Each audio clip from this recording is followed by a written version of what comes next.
Joining me, my friends, wherever you're joining from on this Wednesday evening. It is Let's Talk with the Doc. I'm excited to be here as always. And I thank you for joining me. And I hope that as we go through this evening, that it'll be a source of inspiration, encouragement, motivation, illumination, something that will help you or inspire you as you go along in your life's journey. I have with me this evening a special guest, and I'm always excited about people who join me because they're always special people. They have stories, backgrounds, professions, and they have something to share with you. And tonight I have with me Bishop Dr. Clyde Ainsworth Bailey.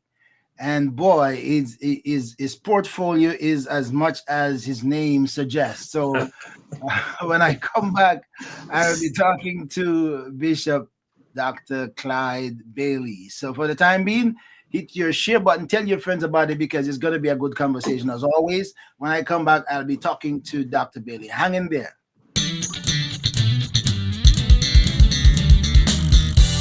ORB Ministry presents Let's Talk with the Doc.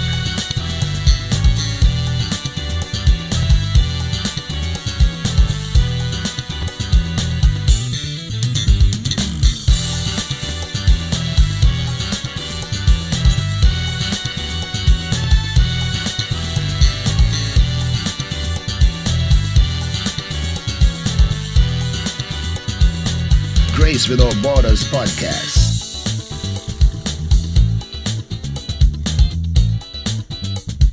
A thought for you. Ask Pastor. And a whole lot more. You never know what's next or who will join the conversation.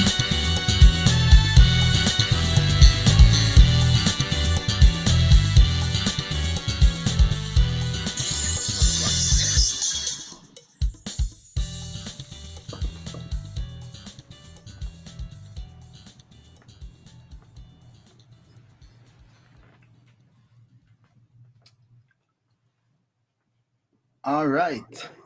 I am back. And I thank you for joining me. Bishop, if you have your audio on, you got to turn your audio down so we don't get a feedback there. If you're using your phone, you can use it, but turn your audio all the way down so we don't get a feedback. But my friends, thank you for joining me. I have with me this evening Bishop Dr. Clyde Ainsworth Bailey. And I was just kind of scanning through his portfolio or through his bio, and I'm telling you, I would need a whole week. I need a whole week to talk to him about all that I see on this bio, because this man he has covered so much ground in his life, and from a professional standpoint, and I don't hear his real life story yet. So I'm sure in between all of these achievements and transitions, there's got to be a real story because everybody has a story. All right, so. Welcome, Bishop Bailey. Welcome to Let's Talk with the Doc. It's my pleasure to have you. Thank you so much for having me. It's really a delight. All right, all right. It's good to have you. And I'm trying to find out. Normally I try to find out about my guests when I want to talking about their own story. I like to go back from the beginning before they were doctors and Mister and Mrs. and Professor and Bishop and all of that. I like to find because some of the most interesting, if I should say, times of our lives are those some of those innocent days in our lives when we were just kind of popping into the world and not knowing where we are going and trying to discover the world and the ups and the downs and the uncertainties. So tell me first of all, where are you from? You say, when we used to play this thing, what's your name, where you're from, all that kind of stuff. Remember those things in childhood days. So where are you from for those who don't know where you're from?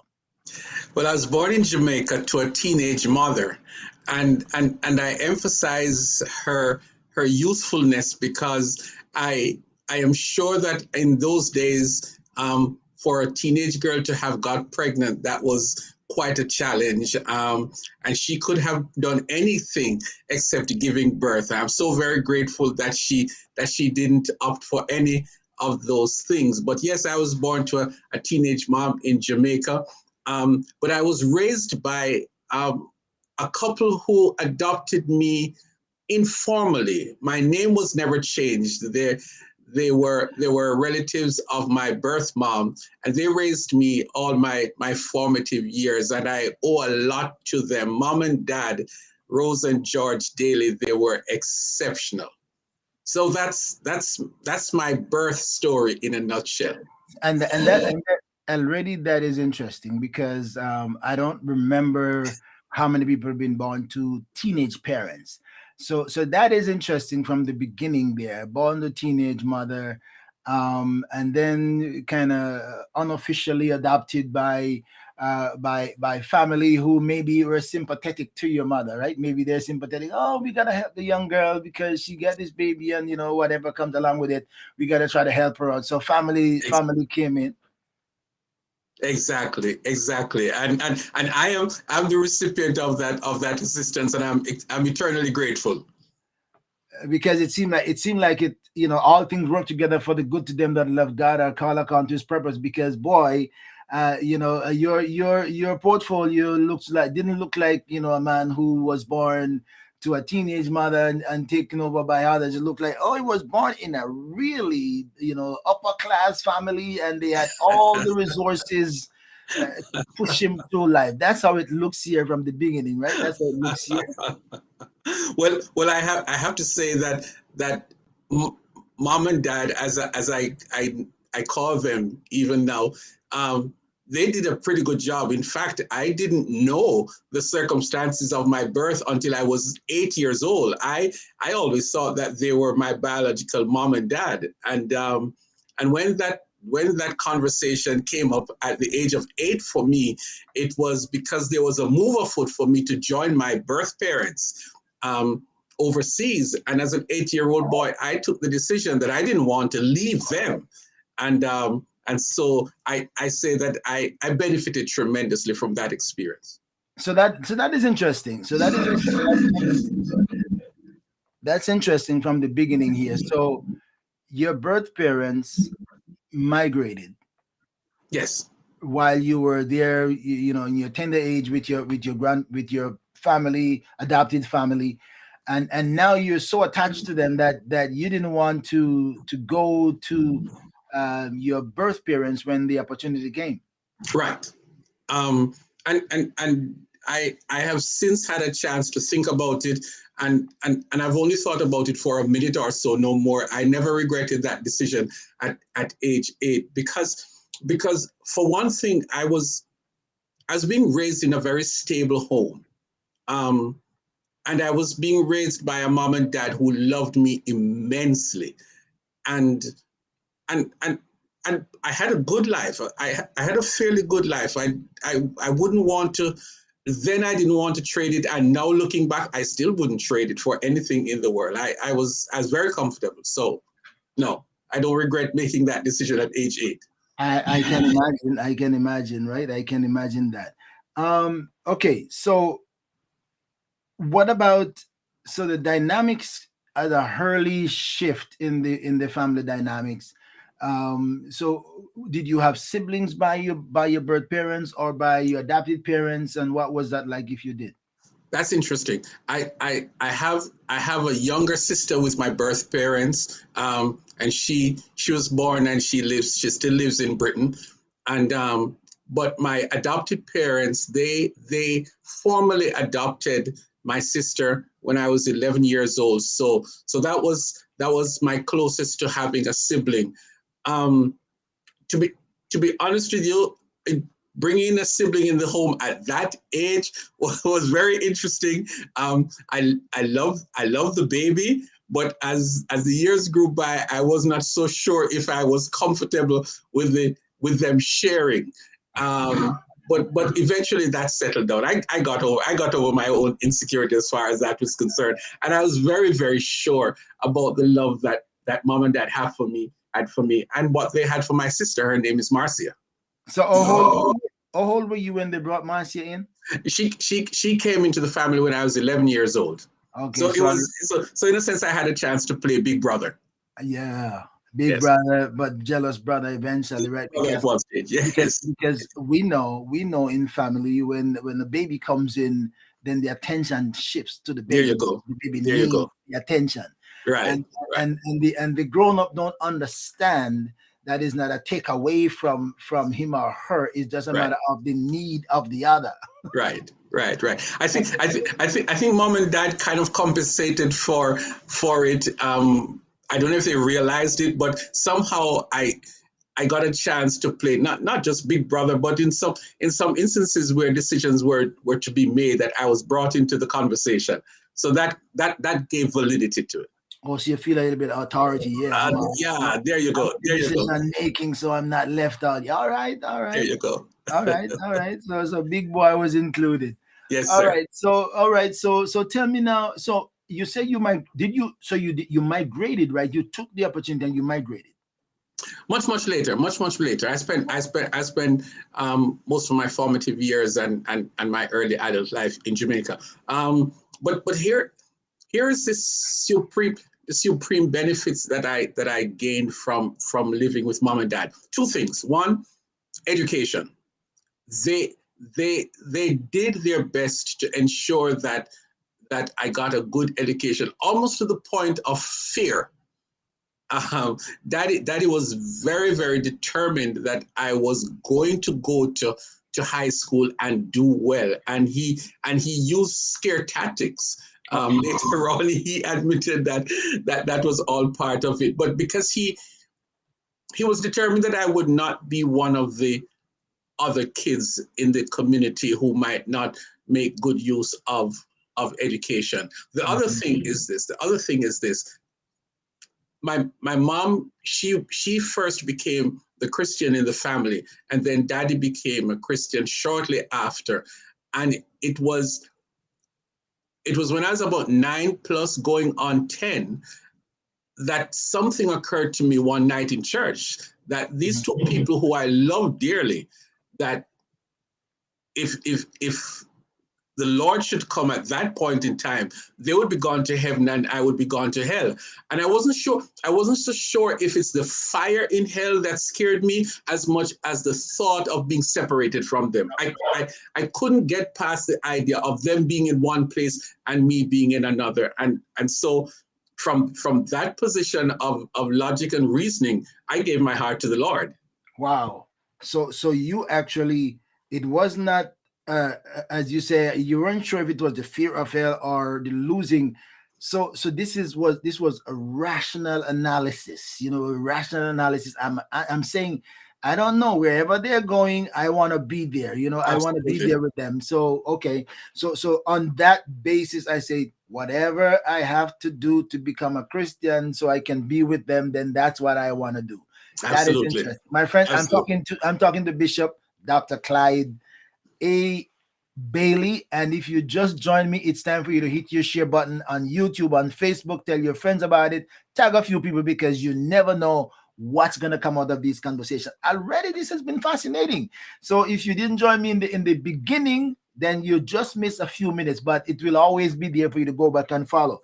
All right. So your parents your birth parents were in you say in Britain, right? They went Right. to because way Way back back then, then. I know almost everybody who migrrated, they were going to England. This Right. England was the door out of Jamaica. Almost, Absolutely. it's like 96% of the door Yes. out of Jamaica Absolutely. was England, England, Right. England. Scarcely anybody was going to the United States.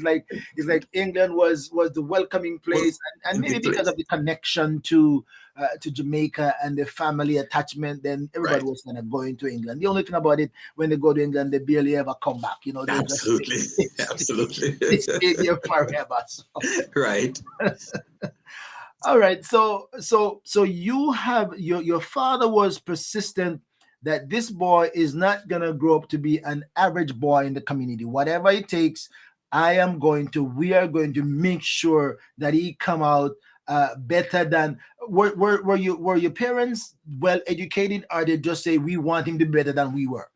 No, they had elementary school education, but somehow they recognized that education was important as a form of upward mobility, and so they stressed that for as long as possible. I was privileged, and I say privileged because it couldn't be anything less. I was privileged and blessed to have gone to Clarendon College, and my parents, although there were times when I might not have been doing well in high school, and I tried to give them some kind of sad story. It never. I never got away with it. I never got away with it. My dad especially was diligent. In those days, a report card came home every term, every semester, the end of the Christmas semester, Easter semester, and the summer semester, and he would study them, and he would compare them and ensure that I didn't slip up, and I'm very grateful for that kind of attention. So I did 7 years of high school at Clarendon College, and that laid the foundation for wherever I go after that. So one of the questions that as I listen to that, I want to see how did you feel about the determination of your parents to make sure that you had a good education, and when you look at that, did you consider it to be pressure on you, or did you consider it to be privilege? Because there are many young men and women around, I'm sure, growing up around, who were having more free time, if I could use that, free time. And young men and young women like free time. They like to run around and feel free, not pressure. Did you think that to be considered to be pressure or privilege? Well, certainly at the time that I was experiencing it was pressure. I honestly thought that they were too hard on me. I wasn't privileged to go and just play casually with the other kids in the community. They were very very careful who I played with and when I played. Television. Take television for example. In my formative years, television was a privilege. Well, you come home from school after having taken extra lessons, of course. You come home from school, they check the schoolwork to see that you were doing well. You had to sit down and do your homework. And just when I thought, okay, if I race through the homework, I'll get some TV. No. After I finished the homework, they would check the homework. And once the homework looks good, then I'd get a chance to watch TV. And I would only probably get an hour and a half, maybe 2 hours of TV. And then, no, that's enough TV for you for the evening. Understandable. But then that was also an incentive for you to make sure you get your homework done, because boy, if I don't, especially when I know it's going to be scrutinized, and make sure I don't just kind of say I'm done, but they're going to make sure that I am done. Yes. So that in itself is an incentive to do homework and do it well, right, that I can go to watch TV and not be pulled back from my little television time. So again, I'm sure during that time it was so much pressure, but then, as you said, looking back, you can appreciate it when you look. It was a great privilege. It was a great privilege. They must. I look back on my parents now, and I tell you, Dr. Beckford, that I really realized how smart they were at the time. They were. Can I just say this? Probably a few months after I was married, one day we were visiting my parents, and my mother is short, and it was only after I got married that I was comfortable enough to talk about her size. And I looked at her one day, we were just having good conversation, mother and son, and I said, Mom, you were a terrorist when I was growing up. and she said, me, a terrorist? And I reminded her of some of the harsh measures of punishment that she would apply. And I said, I can't believe that a little woman like you could have been so rough. But you when you grow up and you look back on it, you realize that as harsh as those forms of punishment were, that they were laced with love, at least for me. I would never ever for any one moment think that my parents did anything to me out of malice. They loved me tremendously, and so I appreciate it. And we grew up in a system where well, there were some abusive parents, but then there were other parents who were just concerned about their children Right. and want and chastisement was the thing of the day, Absolutely. chastise them, being harsh. And and we look back now as we grow up and become theologians and stuff like that, we can say, well, whom the Lord love, he chastened and he chastised,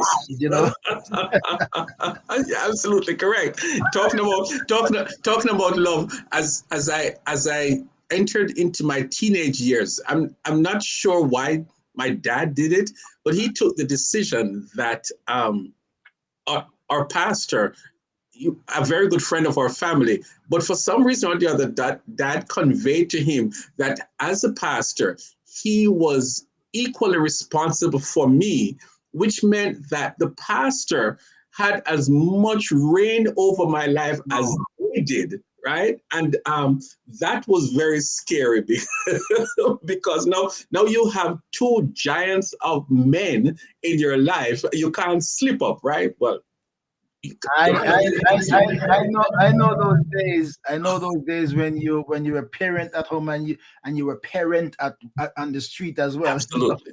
Absolutely. Yes. Yes. And they say, if you see him anywhere, keep your eye on him. And tell There you yeah, go. There you go. There you go. So you can I couldn't mess up you couldn't mess up in the community normally anyway, but you couldn't mess up certainly at church, right? You were supposed to be different. Yes. right, right. All right. So you've been through those pressure years, and you value it, and now you've gone through high school. What as you go through high school, as you went through high school, what were your thoughts and what I want to become? Did you see a role model, an example, somebody that you admire, and say, I want to get my education because if I do, I could do that and I could do that? Um Interestingly enough, my father, from I was about 10 years old, he caught me one day role playing um as a teacher, and from that day onwards, he called me teacher. I I thought it was unkind of him to call me teacher because I was not interested in in becoming a teacher. And each time he would talk about it, I thought that he was just teasing. But at the same time, in high school, our principal, and this is weird, our school had a particular kind of culture, and at the time, the principal's name was written out very clearly on every letterhead. And below his name, I can never forget, he had a BA honors, a diploma in education, a master's of education, a higher special education. And all four of those professional qualifications were written out on the letterhead, and it spanned the page from one end to the other. And I thought, wow, that that is distinguished.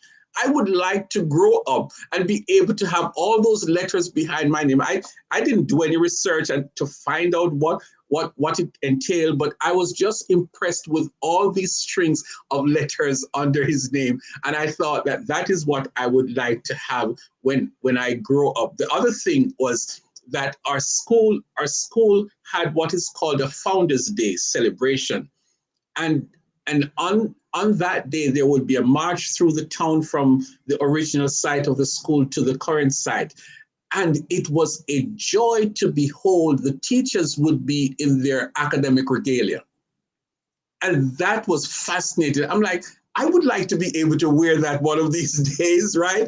And so those two things were indelibly etched in my mind. So as I went through high school, um, that was what I carried. Interestingly enough, when I was in my last year at high school, and most students in my class were planning to go straight on to university after high school, I wasn't sure where I was going because I hadn't quite decided on a career, and as it turns out, I I taught as a pre-trained teacher for 2 years after high school.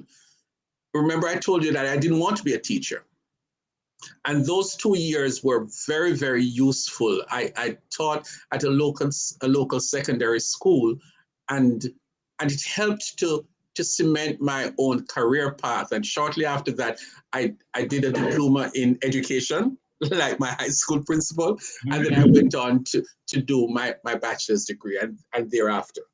So So it's interesting that from that early age, you just looked at the principal's name on the document, and all the degrees attached that meant something to you. yes, You were aware that those were not just names; those were achievements. something like that. That's interesting. So at what point? So then you and I noticed that you said you didn't your father caught you role playing teacher, and he started calling you teacher, and you weren't too happy about him calling you teacher. So Absolutely not. so my question then, why were you role playing? Was that, what inspired or motivated the role play if you weren't that interested in it? At 10 years old, and being an only child at the time, because remember my sister was adopted when I was 11. At 10 years old, I just it was just something to do, as an only child, and I never thought much of it. And I almost, especially during those teenage years when he would call me teacher, I almost regretted him catching me role playing, because it seems as if the very thing that I was enjoying as a child was now going to become a curse on my life. That's how I thought. Okay, okay. And then lo and behold, lo and behold, again the mystery of the history begins. Absolutely, Or absolutely. began then, right? Because I don't even know what inspired me or what drove me to start to do this role play. I don't even know why my father came and catch me, and why he stuck this name on me, and I didn't even like it. But when I look at your what's going on here, you've been just teacher for most of your life.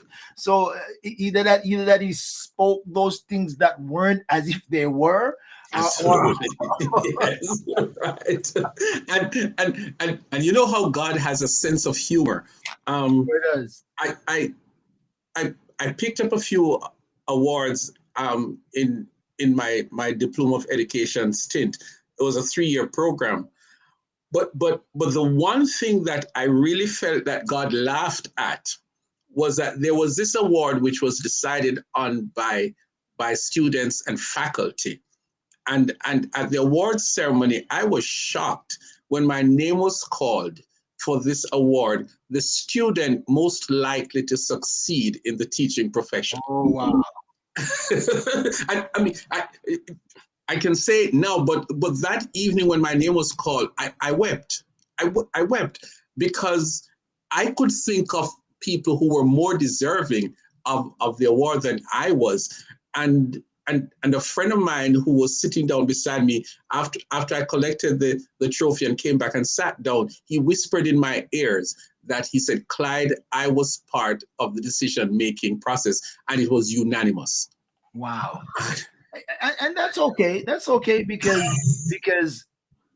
because you've been hard on yourself, right? You've been hard on yourself, and you didn't see, what somebody said, that he saw the best in me, right? Yes, I didn't see it for myself, and right. others were observing more, because you were just doing things as they came, Right. but others were observing maybe the discipline, the dedication, the commitment, how you conduct yourself, and and and they didn't say the greatest achiever, but they said the one with the most potential to become a teacher. So Yes. they saw something in you that you didn't see in yourself. I didn't see. They I saw didn't it. see. And, I and didn't guess see. what? And guess what? Looking back, what you said now, whose eyes were better? Oh my goodness. That's an unfair question. What, but yes, hands down, no contest at all. That was far smarter, wiser. And I'm the better for it. I'm the better for it. Their eyes were much better than yours, but now you look at it again. Again, it's when you look back. Yes. and you can see the pieces together. That's when you can appreciate it. All right. Right. All right. Right. I'm talking to Bishop Dr. Clyde Bailey, and he has been a teacher forever, forever, forever. And if I should start to tell you just a little bit of the places and the thing that he has taught, then it would overwhelm me. I don't even know how he accomplished all of these things. But so tell me now, as you step into that, what was your first? You said you taught at your local school or something to that effect. You did say that. Yes. Yes. I taught at two high schools in Jamaica, and one of them was my own alma mater, the high school that I went to. Um, that was very, very rewarding um, to find. When I joined the staff, there were some members of staff who were there when I was a student. And to be rubbing shoulders with those people, distinguished teachers, outstanding teachers, what was an honor. Uh, but somehow there was even something more special. As a teacher, you feel that you're giving back to the community, you're giving back to the society. But Mhm. in particular, here I am in my own alma mater, and I felt that felt even more privileged to be able to be part of educating young people in your own high school, and and I found that quite rewarding. I taught there for nearly 2 years, and here's where I must admit that when you asked if who had the better vision, me or my dad, and it must have been him, because I felt also, and I say this respectfully, I felt that dad was in collaboration with God. And here's why I said it. Um, for 7 years, I stepped outside of teaching, and I worked in a financial organization. Mhm. And halfway during that 7 years, I almost got transferred into their staff training division. And I didn't resist it, but somehow it didn't happen. But at the end of the 7 years, I went back and I did my master's in social psychology. Still didn't have any idea that I was going to continue in teaching. And after my master's degree, the same department in which I studied, they hired me as a assistant to professors, and I gradually worked up until for about 5 6 years. Exciting moment. So now I'm teaching. This is my second tertiary institution, or college level education. But that continues, Dr. Beckford, that continues to follow me. Recently, and this is years later, recently I was involved in a seminar, and in the question and answer session, a young lady stood up and identified herself. And she said to me, "You will not remember me, but you were my psychology lecturer. Hmm. And because of you, I have continued in that profession." That is priceless. That is priceless. And I know I thought I was just teaching people just to pass a class, and didn't recognize that I was sowing seeds in people's lives that would eventually influence them in their decision making process. So that I began later on in life to embrace the calling of a teacher, and I wear it with pride now. And I'm sure the half has never been told. Because if you would have heard from all of the people that you have influenced, inspired, and helped, then maybe it would be a little bit too overwhelming. So you didn't only teach at that, you're in the university. You've gone to university. Where did you get your first? You got a University of the West Indies, and in the 80s, Bachelor of Science, Master of Science in Psychology. Um, so in the pursuit of psychology, what was the driving force behind psychology? What's the reason for you to pursue the psychological aspect or the psychology that I want to learn the mind, the function, the thinking, the thought process. The thing about okay, maybe the best way to answer it is that the absolutely greatest resource that God has given this world is the human. And I feel that we are complex physically, socially, emotionally, mentally. There are so many facets to the human being.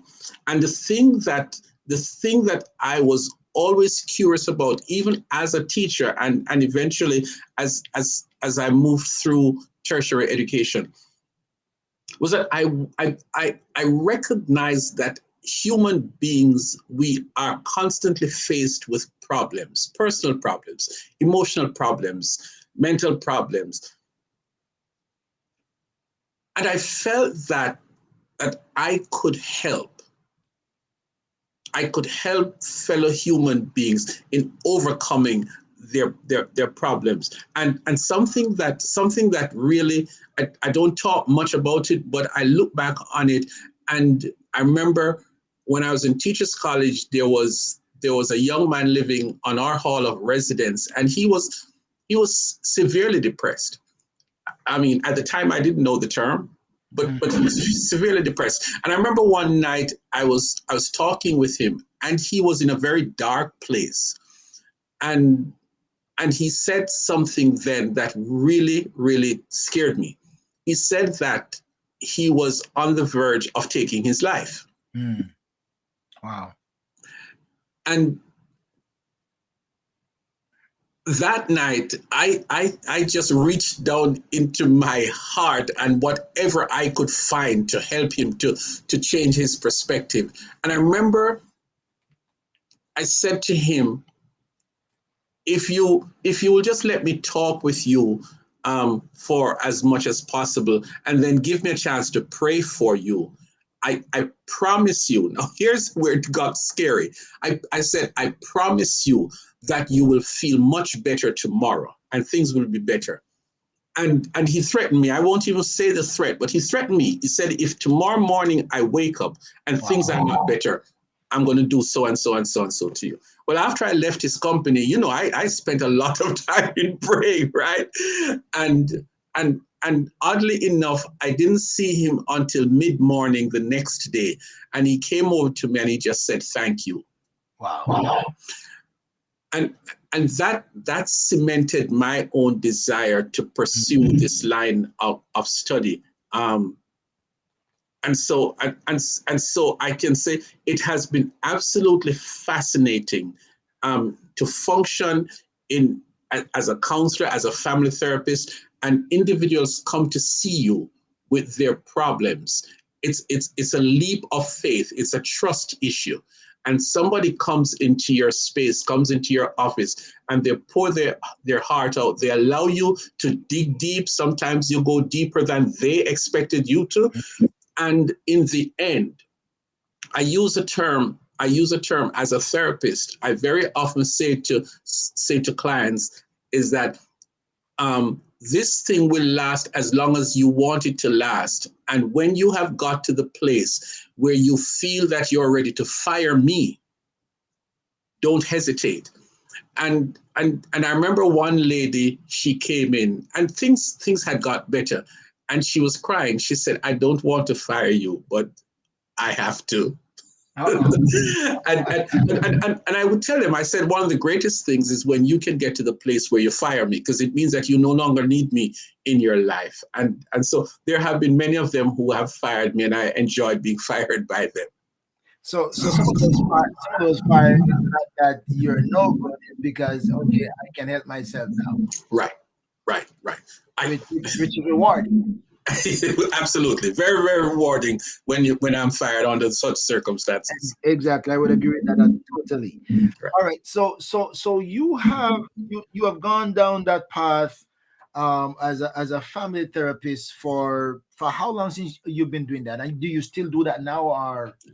I do less of it, but I've been in that field since 2005. So 2005 to 21, that's quite a bit of years. Right. And with how the world has been going, how families have been impacted negatively, I can only imagine that you have had numerous situations. Some of them technical, some of them heartbreaking, some of them unmendable, if I could use that term. Some of them can't be restored. What's some of the most difficult experiences that you have had as a family therapist? What are some of the most difficult situations that you have seen? Some that you have. So we can talk about that, and then we come back. The victory side and the grieving sides, those I was able to help and those I couldn't help. What are some of the most difficult that you have seen?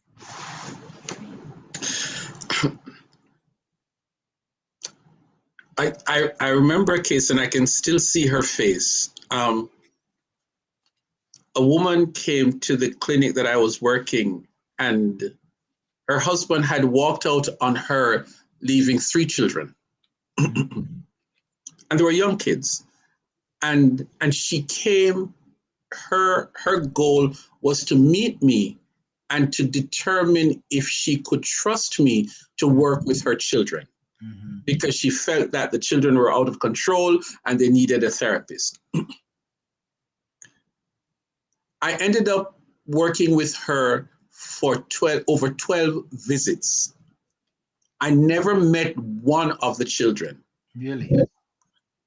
We worked with her, and all that I did, I tell you this truthfully, all that I did was just I spoke to her, I explored different areas of her life, and it took her a while before she realized it. That each session, at the end of each session, we would talk about what she can do as a parent, and she would come back each session and she would report that things are getting better and better and better. And around session 9 or 10, she said to me, by the way, and they were free to call me by my first name. She said, by the way, Clyde, how comes you've never asked me to bring the kids to meet you? And I said, do you want to? And she said, well, to be honest with you, they are doing much, much better, so maybe I won't need to. 12 sessions. And when she was through, she was so very, very grateful. This other one I want to share, and I think I'll hold that one. I think I'll hold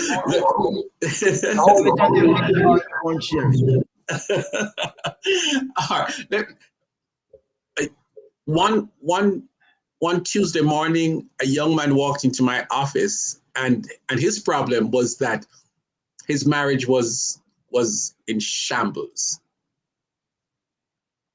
So I asked him if his wife was going to join me. He said no. He said, I am the problem in the marriage, and if you fix me, I will fix what's going on at home. I thought that was pretty bold of him, but I didn't back down from the challenge, and it was a challenge. Let's just say the approach that we used, and he never saw it from that angle. He thought that his wife was a bad person, and they were constantly fighting, and the kids were afraid of him when he got home, and all this yelling at home and so forth. He lived on his couch in the living room. And I'll spare you all the details, but he was living on the couch. When he came to see me, he was living on the couch for 4 years. 4 years. Their youngest child was a 3-year-old child. And so I just went off track a bit, and I said, you've been living on the couch for 4 years, but you have a 3-year-old child. And he said to me, come on, Clyde, you know what happens. I said, okay, fine, we'll take that, right? But then I went down that path a little further. I said, if you are living on the couch and your wife is living in the bedroom, it sounds as though you're having an affair. And I remember he said to me, "That's nonsense. I mean, I've never had an affair." I said, well, that's what happens when a guy is having an affair with his wife, that he goes to the girlfriend, and then when he comes back home, I said, so he said to me, no, it's nothing like that. I said that to him the first week, and he came back the next week, and he said, I couldn't get that nonsense out of my head about me having an affair, and he wanted to talk about it some more. And can I tell you that by week 4, session 4, he came back and he was keeping that crazy idea alive. And so I said to him that day, where are you sleeping these days? He says, I've moved back in the bedroom. Now, remember, he came to see me because they were fighting. There was all this upheaval in the home. The children are afraid of him. So I said, have you noticed anything different between you and your wife since you've moved back in the bedroom? Light bulb went off. He said, as a matter of fact, I do. He said, we are hardly fighting these days. And by the 5th or the 6th session, he called me and he said, Clyde, I'm going to fire you. He said, things are great at home. My kids, they are enjoying me coming home from work and things. And it all started with this crazy notion that he was having an affair by sleeping on the couch. So that was okay. I'm trying to get a grasp on that. This crazy notion comes from in his head, or he was on the couch because his wife thought he was having an affair. No, he was on the couch because things were so bad between them. That was a safe and quiet place for him. Right. Okay. Wow.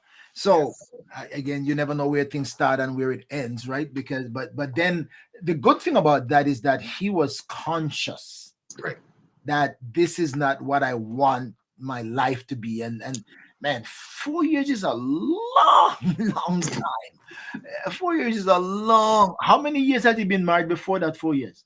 They must have been married for probably, at the time when I saw him, they were married for going on 7, 8 years. So a half of that. Wow. And do you ever hear back from some of those people who that you have touched their life? Did they ever touch back and say, guess what, Clyde, 10 years have gone and here where things are now?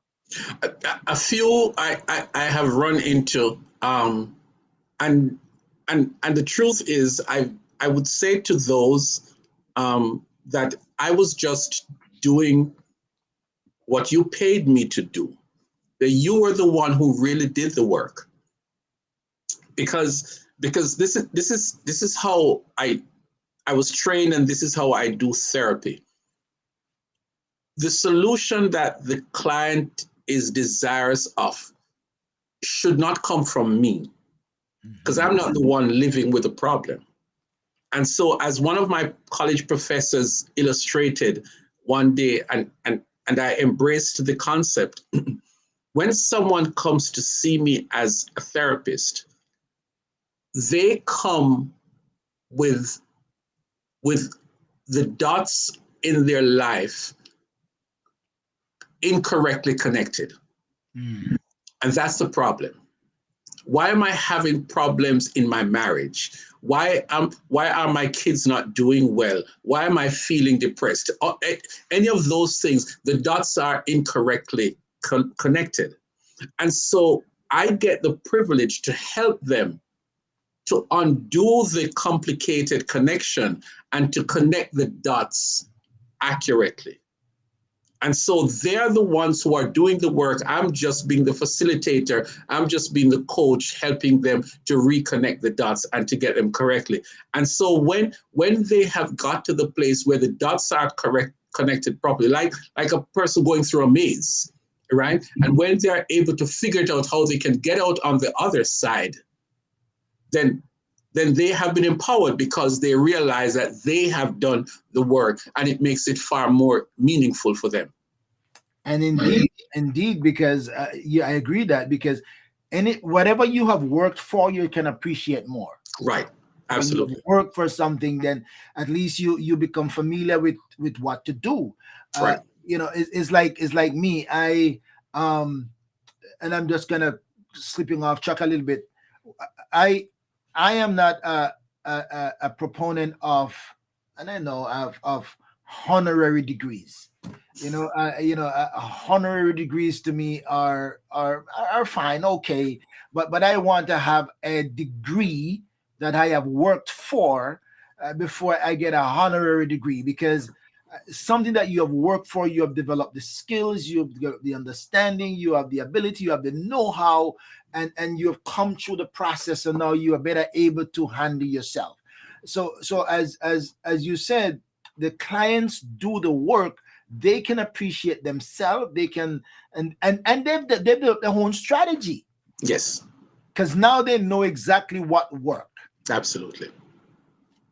Great job, great job, appreciate that, friends. I'm talking to Bishop Dr. Clyde Bailey, family therapist. And maybe some people are struggling with something, and maybe he'll have a little thought for you, and help you to figure out how things might work. But as you listen to some of these conversations, that could be a changing or a source of inspiration to you, because you might figure out, how do I help to make things better in my own home? How do I adjust myself as the man, myself as the woman, or as the child, or as a father, or as a mother?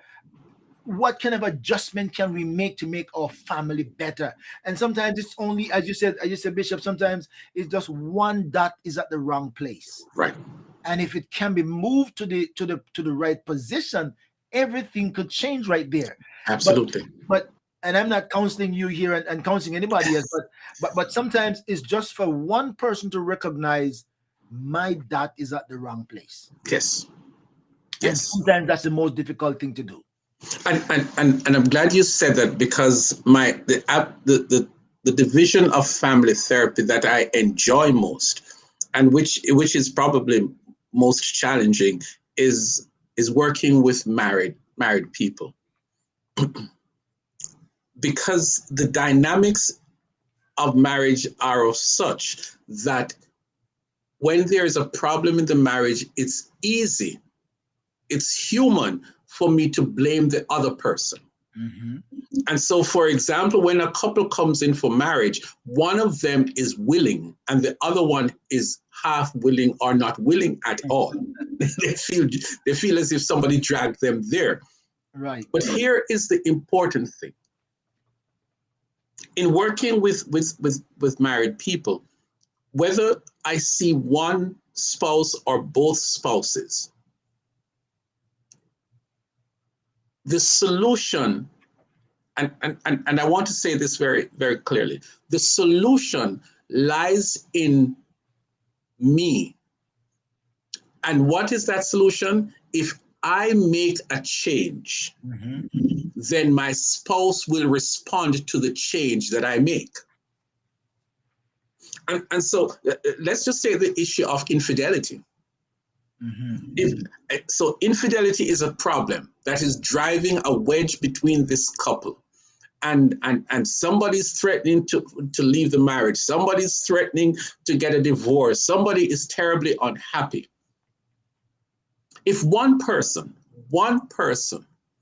makes a change, and it doesn't necessarily have to be the unfaithful spouse, but if one person makes a change, then it changes the dynamic of the relationship. And so the other person will have to respond to the change. Mhm. Now, sometimes they might respond negatively, but under normal circumstances and in good faith, the other person will make a change. And so I carry around with me this saying, it's the difference that makes the difference. And Mhm. if I can do something differently in my marriage, which is problematic at the moment, then I'm beginning to effect a difference in my marriage, and the difference will be something positive, and then we can build on that. Wow. Interesting here, my friends. I'm talking to Bishop Dr. Clyde Bailey. If you haven't yet shared, it's time to hit, because everyone has a story, and everybody wants to hear something, because is a family therapist, and their marriages, and not only marriages, but just relationship between parents and children. Just a little change can make a difference. So hit your share button on Facebook and YouTube, tag a few friends, and tell them we're talking family issues right here. I'm talking to Dr. Bailey, and he is a family therapist. Um, Something that came into my thought that I wanted to mention, and it kind of popped into my thought for a while. But as you were talking about a little bit of change, a little bit of change, a little bit of change, and how effective that can be once one person recognize that if I make a change, and that's the biggest one of the biggest challenge sometimes, because the resistance, in my opinion, of making change is that I am making myself more vulnerable. Right.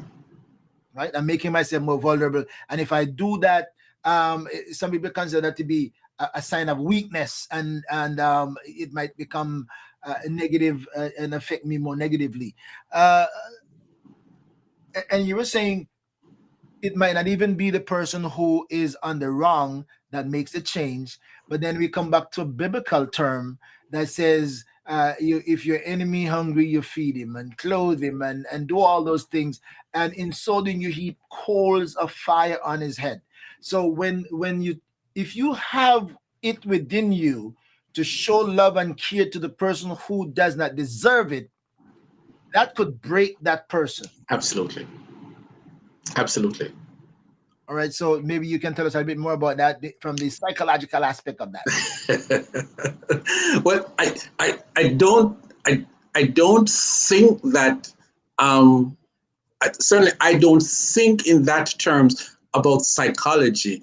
I am just communicating with the heart of the persons that are involved, and to help them to have that eye-opening experience. I share one other case with you. I had a couple at the time when they came to see me. They were married for 26 years, and things were really tumultuous in their marriage. And the interesting thing about it is that they had been divorced after the first 3 years of marriage, and they remarried. And so it was, I didn't laugh in front of them, but it was a joke, that first session, for them to decide how long have we been married. And so the wife would say 23 years, and the husband would say 26 years. Right. And she wouldn't relent. She wouldn't relent, because she said the first 3 years were a failure. They divorced, remarried, and so forth. Anyway, the first session they came, she sat. There was a love seat in my office, and there were two single seats, and she sat in the single seat, and he sat in the love seat, hoping that she would have sat beside him. And Dr. Beckford, she had her purse in her lap the whole time, and she answered with as few words as possible. But I noticed that the purse never left her lap. Okay.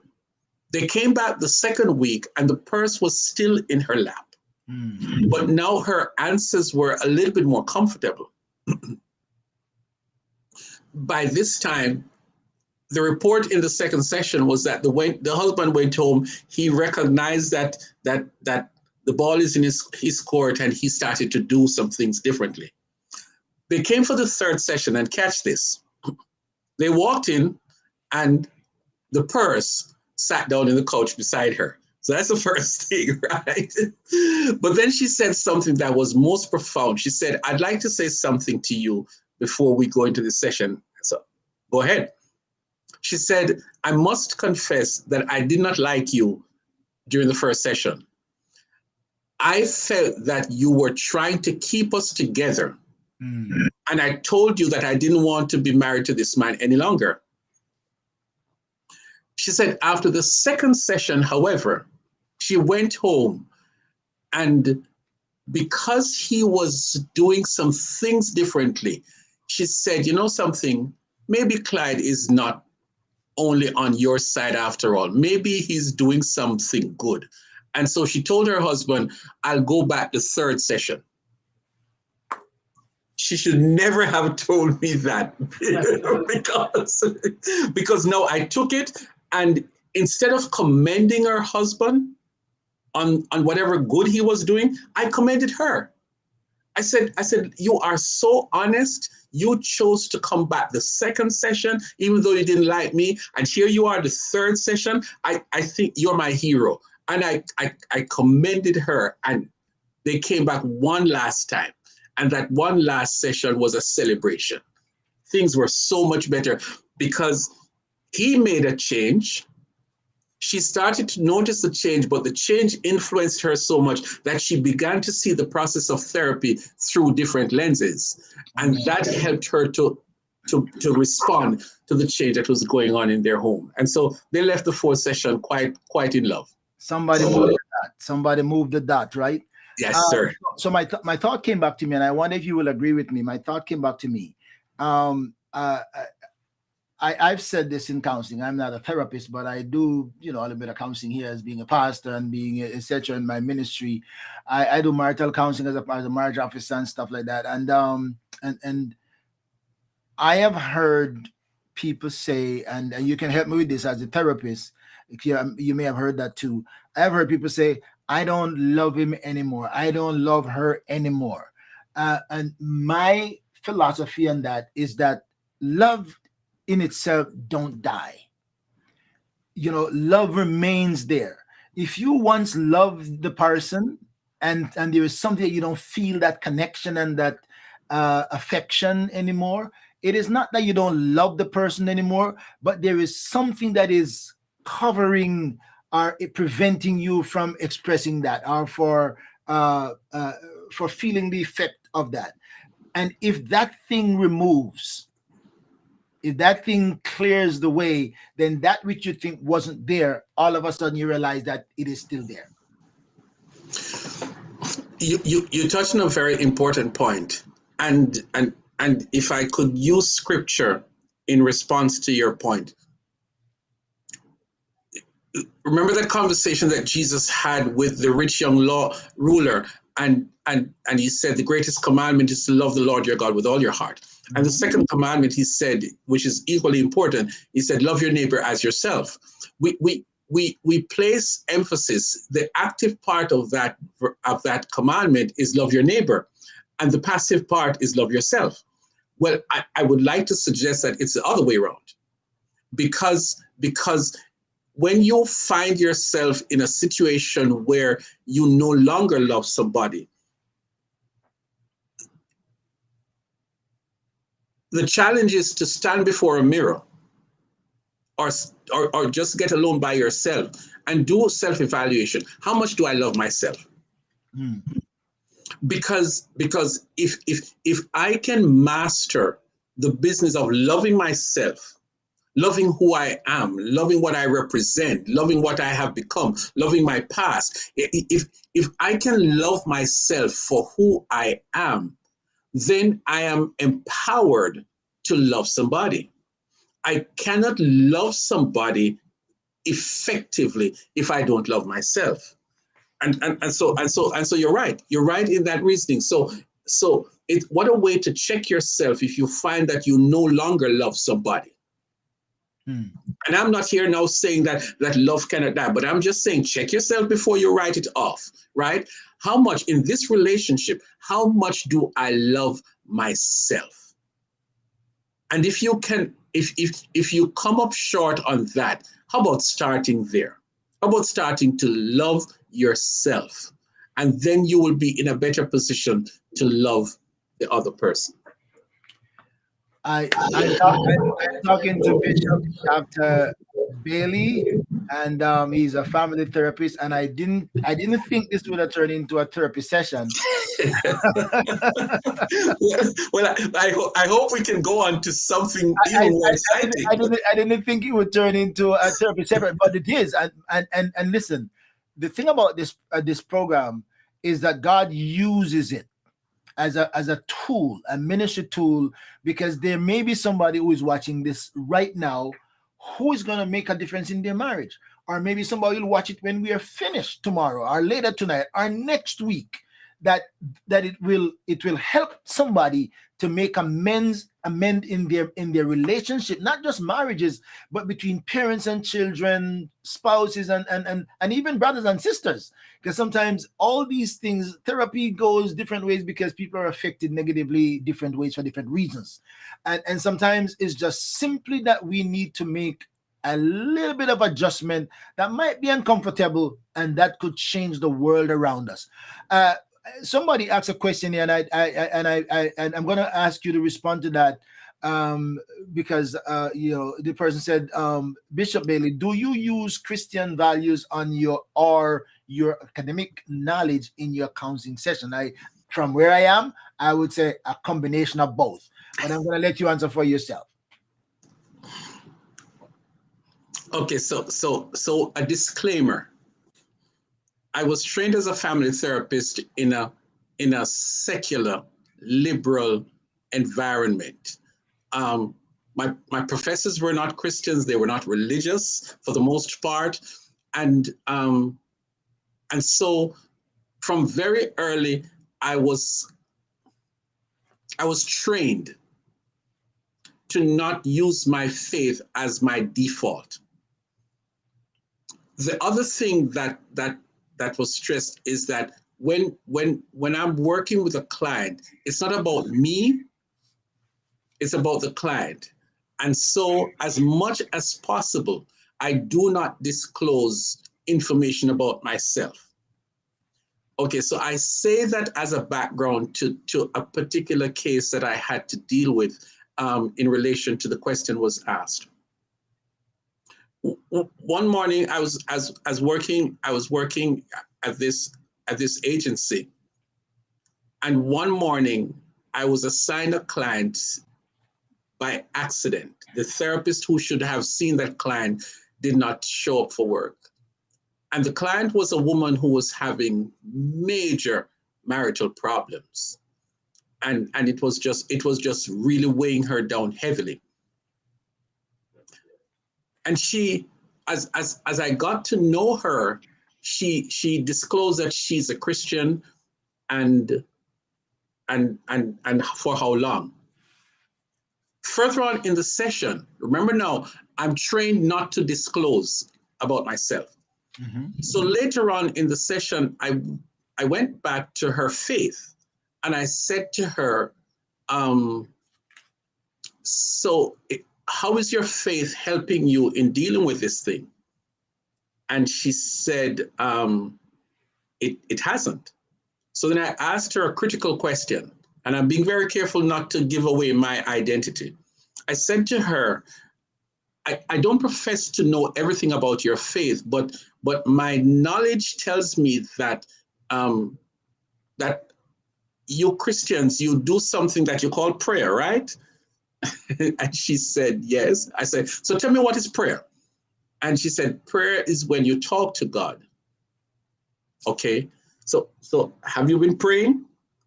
And she said, no. And so I said, would you stop now and pray? And she said, here? I said, yes. You said prayer is talking to God, right? She said, yes. I said, okay, will you talk to God now? And she said, okay. No, I'm not going to give away myself. So one thing, she closed her eyes. I didn't close my eyes, right? I just sat there and I just watched her. And she started to pray. And Dr. Beckford, she prayed until she started to cry. Oh. And when she was done, I'm not disclosing, so I never said amen. Amen. All right. Right? Okay. And so she finished praying and she dried her tears. And so I asked her in a most therapeutic way, I said, how was that for you? And she said, it was so calming. I realized how long I haven't prayed and so forth. It's okay, fine, no problem. And when the session was over and she was getting ready to leave, I said to her, maybe you might have discovered something that will help you today, praying. And so if you go home and you feel like you can continue to pray, and you can come back and tell me. The next session, she didn't turn up. And And so I called her number, and I got her number, and she said, you would never know how useful that session was. And she said, I don't need to come back to you anymore. I'm in a better place. And I said, yes. My supervisor for a long time, my supervisor knew me as a Christian. And for a long time, my supervisor did not believe me that I was not the one who prayed. Mm. Didn't believe you. Yes. Well, again, they can be the skeptics, but Right. they can be the skeptics, and because they're looking for reasons to Right. oppose sometimes, because they think Right. you're bringing your Christianity into things. Right. But I've also learned, that you keep that undercover. From a chaplain perspective, you Right. don't introduce religion, you don't talk about Christianity, etc. Right. You speak about human behavior and Right. people's emotions and pain and suffering. That's what you focus on, and not Right. be distracted by what you want people to focus on. Right. So that was a great strategy, but that comes from techniques and Yes. experience, right? Yes. I remember again, and we're gonna go into the ministry part and something else, because the man eventually became a minister, right? He became a minister, pastor, and bishop. So so a whole package that he has here. Um, I remember in a Bible training institute that we were once, and the counselor that was teaching us about counseling and listening and speaking, 80%, 20% listening and speaking, and he told us that somebody called him, and she was so depressed and so stressed out, and she so badly needed a counselor. And my friends, and he said, I listened to her, and she was on the phone, and she vented and she vented and she vented, and all I said to her was, okay, all right, mm-hmm. Listened and responded, okay, all right, okay, in whatever form, just by those simple words, one words, not giving her no guidance, no instruction, or nothing. And when she vented and felt like she said all she wanted, she stopped and she said, sir, I thank you so much. You've been such a great help to To me. me. Yes. Yes. You've been such a great help to me. Yes. And little did she know, Yes. she helped herself. Yourself. Absolutely. It's actually what she wanted, apparently, is to be heard. Yes. She wanted someplace to pour out her Yes. feelings, and Yes. to blow off the steam, Yes. an exhaust, to let it Yes. out. And Yes. and I'm sure over your lifetime of therapy, as you said, some of these people, that's one introduction of something that they did for themselves, realize, oh my God, I don't have to keep on paying a therapist, because look what happened to me out of this one little move that I made. Yes. Yes. Yes. One last example, and by the way, can I just do a plug here? I was trained as a therapist at the prestigious Nova Southeastern University here in Florida. I had some extremely great and skillful professors, men and women who were distinguished in the field of marriage and family therapy. But here's a final example. I was working with a young man who he had a chronic problem. He had a chronic problem that was a huge threat to his marriage. And I think it was the second session. He knew me. He knew me as a pastor, Mm-hmm. and and so at the beginning of the second session, he said something to me. He said, "I have to say that I found it strange in our first session that you didn't pray." Okay, so now this one knows I'm a pastor. So how do I get around it? Now, remember, I'm trained to help the client to work through their problems. Mm-hmm. This is how I am trained. And so I said to the gentleman, he now expects that I'm going to pray. But what if I'm going to pray, then it means that I'm going to apologize to him for not praying in the first session. And that can be something that could work against me. Right. So I said to him, do you think prayer is important for us as we work with you? And he said, yes. And so I said to him, okay, go ahead and pray. That caught him off guard because he thought that pastor was going to pray, right? But no, I asked him to pray. And Dr. Beckford, he prayed. He prayed. And he didn't realize it, but I was paying attention to his prayer. And my single sessions are 50 minutes. Can I tell you that him praying was a tool of intervention? Because after he prayed, he opened up so much more. Mm-hmm. And so he benefited from his own prayer. And all I was doing was facilitating a desire of his that he expected counseling to start with prayer. And he never asked for prayer again for the rest of the time. But I think that his praying, yes, and for the Christians who are listening, yes, prayer is a spiritual weapon. But in that context, it was not a spiritual weapon that I was using. I was using a therapeutic weapon. And so I used him praying to effect the difference in his own life. Remember now, it's the difference that makes the difference. The difference that somebody actually posted that.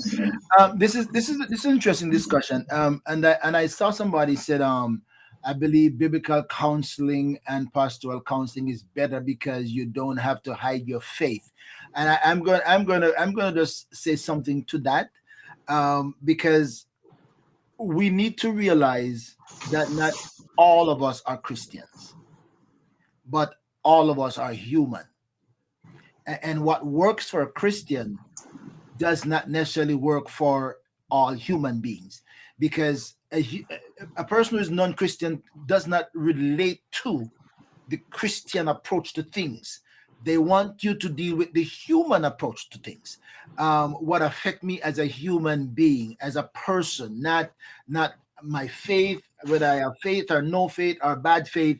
So I think the best thing when we get, and Bishop, you can tell me, because even one of the mistakes that some of us make as pastors, we think we can pray over everything, or we should pray over everything, or we should drag the Bible for everything, and we should trust God for everything.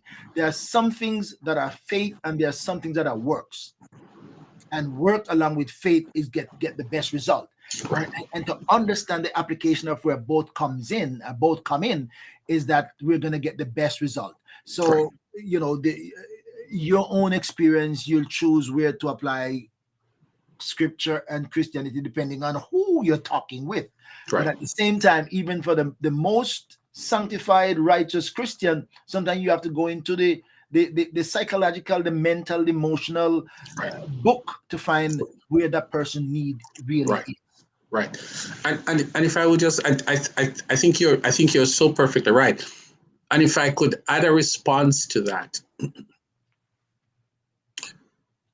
remember that when somebody walks into my office, unless they state specifically that they are here because they want to accept Jesus, I have to respect professionally, I have to respect what they bring. Amen. And so I'm not hiding my faith. I am taking myself out of the picture. The spotlight is not on me. The spotlight is on the client and the issue that the client is dealing with. Here is where my faith comes in as a therapist who does not put out a t-shirt or a poster in my office and say, I'm a Christian and I'm going to use Christian techniques. I don't do that. But my whole life is governed by the Holy Spirit. Amen. And and I'm not joking when I'm going to say what I'm going to say. In therapy, I am trained to ask the next best question. When I was in school and we were evaluated by our professors, very often a professor, and they would be watching by closed circuit TV. And very often when I go back to consult with my professor, they would point out to me that you asked a particular question and that was not the best question. And so my business there is to ask the next best question based on the last thing or the last several things that the client said. And so if a client wants pastoral counseling or they want to see a Christian counselor, professionally what I do, I can refer them. To that person. But if they want a therapist who will stay within the lane and work with them to overcome the problem, then I'm available. Amen. Amen. And I guarantee you, when you get into your office, there's a combination of both. You're going to be the best help to your parishioners when you're able to use both freely, not as the secular therapist, but as the pastoral, but the pastor with a therapist background. Yes, I can apply both Bible and book. I'm talking to the right person. You've got it. Oh man, I'm talking to Bishop Bailey. I went, listen, if you don't have anything burning, and when we come back, I want to tap into the transition. I want to tap into the transition because, boy, as I said, I didn't know this would have really turned out to be a therapist class or discussion, but it's good. It's good because I'm enjoying it. The bottom line is that we want to be able to help somebody through this conversation. Yes. God only knows. And I hope that when we finish this tonight, somebody's marriage, somebody's relationship with their sibling, with their spouse, with their father, their mother, brother, sister, will get better, because we've learned sometimes the very simple thing that can make a difference is just moving one dot from one place to the other, and that could make a difference. All right, my friends, I'm gonna take a couple minutes just to talk about, play a little ad here, and I come right back and talk with Bishop. Hang in there.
Tell me, where did things transition for you?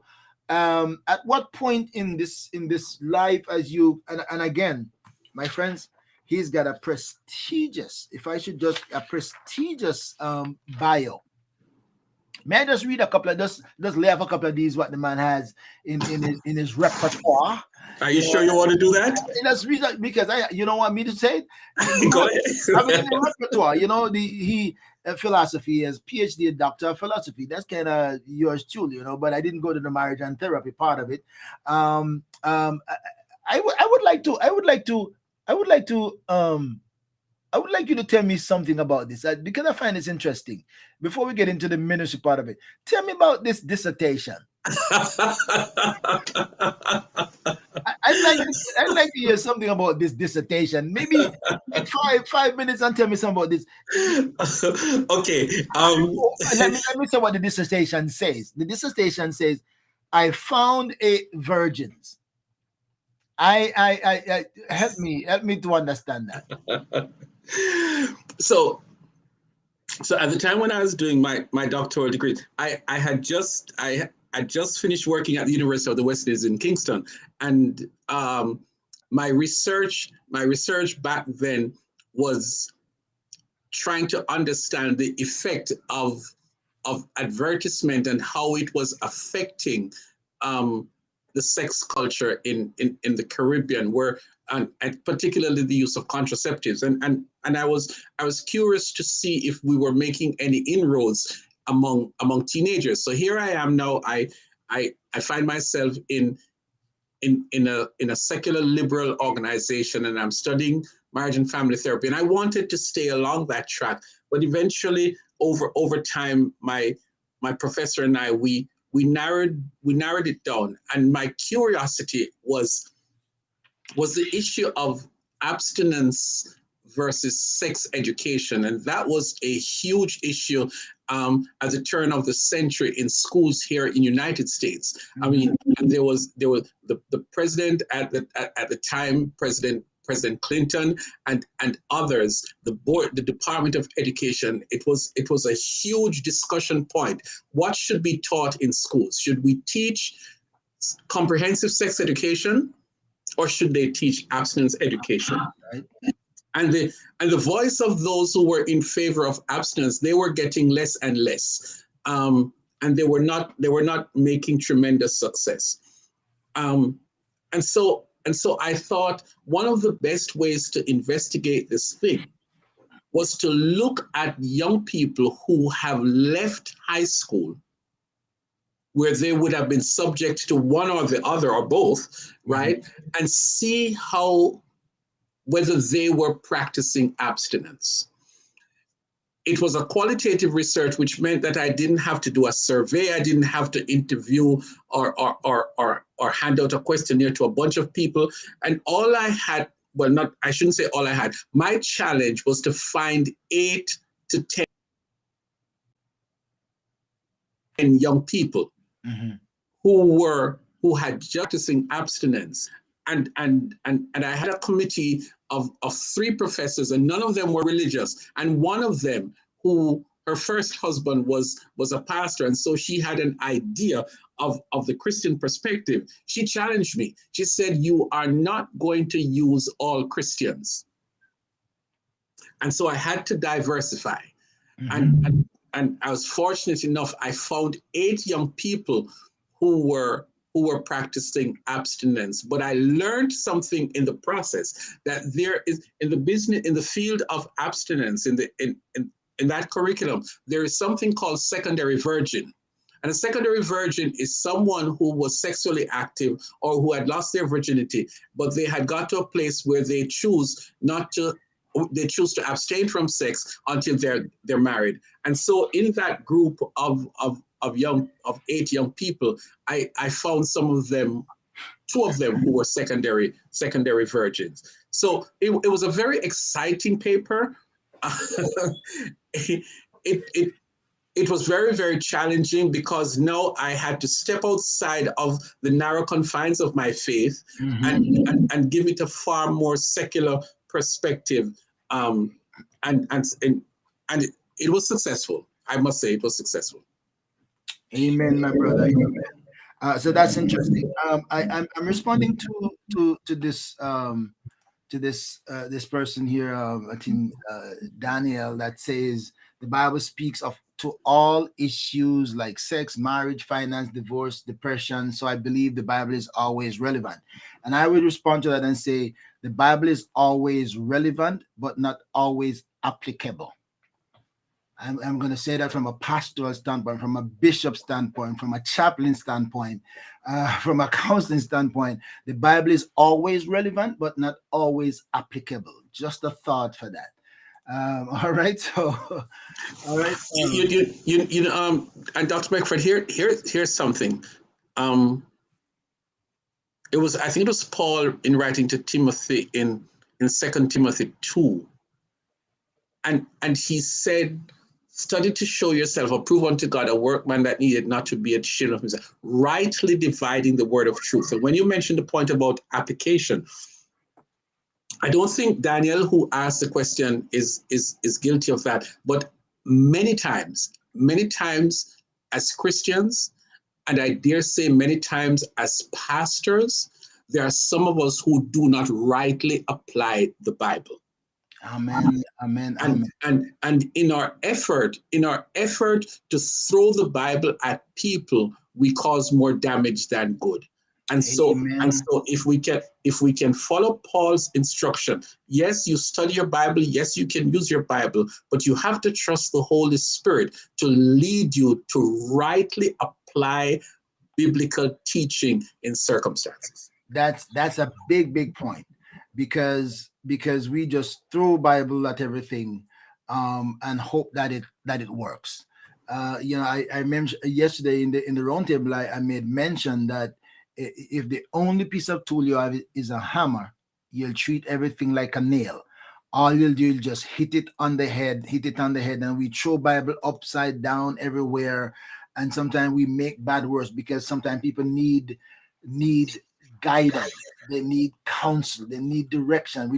We need to understand that they have mental issues and psychological issues, and not just, so the Bible is absolutely the best book that's ever been written, that can't get off the market. But I repeat what I said: the Bible is always relevant, and irrelevant to the preacher and the pastor, but it's not always applicable to a situation that you're dealing with. And here's if I can give a bit of advice. And I learned this in the field of being a family therapist. The imagery is this: sometimes we do not succeed in addressing a problem when we come through the front door. Because when you come through the front door, the person is expecting you, and they can predict what you are going to say and do. And so sometimes in therapy and sometimes in pastoral work, I have found that it is practical and useful to approach the problem through the back door. Mm-hmm. When I come through the back door, you did not expect me to come through the back door. When I come through the back door, I will catch you in a position where you are not being able to predict what I'm going to say and do.